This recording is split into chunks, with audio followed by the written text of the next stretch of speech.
Ruby Finds a Worry by Tom Percival.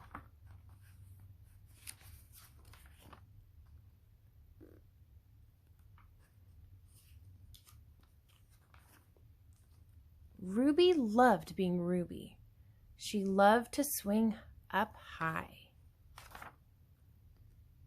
She loved to explore faraway places. Sometimes she went all the way to the very bottom of the garden.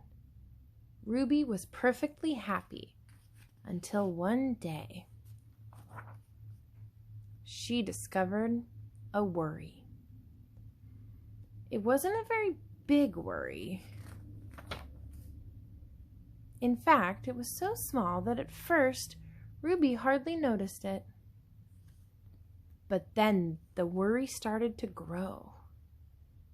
And each day it got a little bit bigger. It just wouldn't leave her alone. It was there at breakfast, staring at her over the cereal box. And it was still there at night when she brushed her teeth.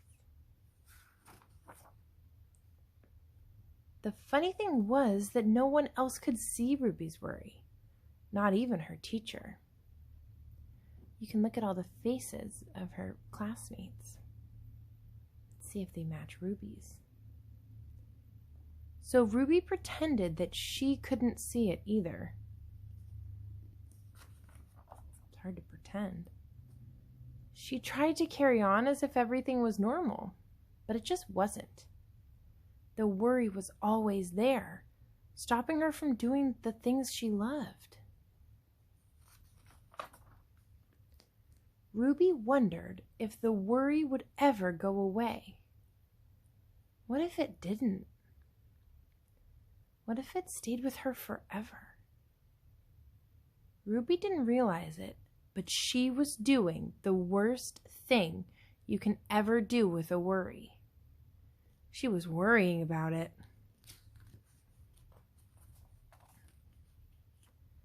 Now the worry was enormous.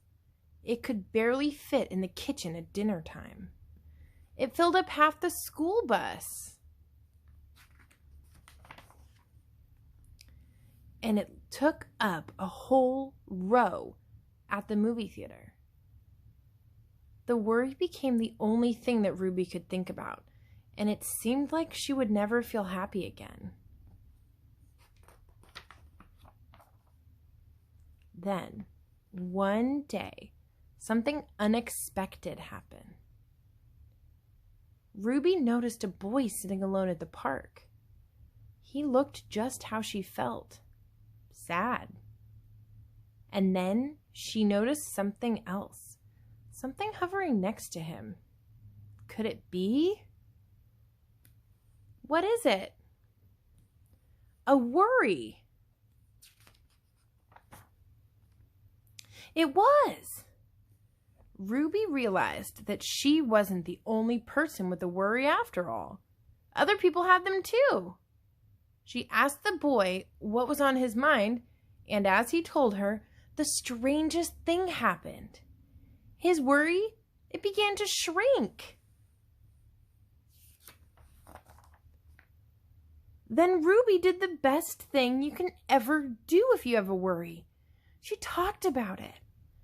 As the words tumbled out, Ruby's worry began to shrink until it was barely there at all. Soon, both of their worries were gone. Finally, Ruby felt like herself again. Of course, that wasn't the last time she ever had a worry. Everyone gets them from time to time. But now that she knew how to get rid of them, they never hung around for long. The end.